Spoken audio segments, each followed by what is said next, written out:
أنا متجوز بقالي سنة ونص، ومن حوالي 3 شهور مراتي سابت البيت ومشيت عند أهلها بعد مشكلة حصلت بينا. بصراحة أنا شايفها كانت مشكلة عادية جدا، زي أي خناقة بتحصل بين أي اتنين متجوزين، بس هي كبرت الموضوع أكتر من اللازم وزعلت ومشيت قالت لأبوها، وهو جه بنفسه وخدها من البيت.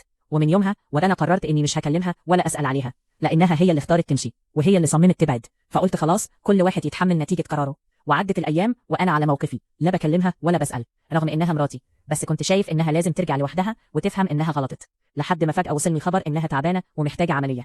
ساعتها اتلخبطت، مش علشان العملية بس، لكن علشان الموقف كله. هل أرجع وأسأل وأقف جنبها، ولا أسيب الموضوع لأهلها بما إنهم هم اللي خدوا القرار من الأول؟ جوايا صوت بيقول لي دي مراتك ولازم تكون جنبها في أي ظرف، وصوت تاني بيقول لي هي اللي سابت البيت ومشت. وأنا ما غلطتش للدرجة دي كلها. يمكن اتعصبت في لحظة ومديت إيدي عليها، بس ده حصل في خناقة زي أي راجل ممكن يغلط فيها وهو متعصب، وما كنتش أقصد أذيها بالشكل اللي يخليها تمشي وتكبر الموضوع.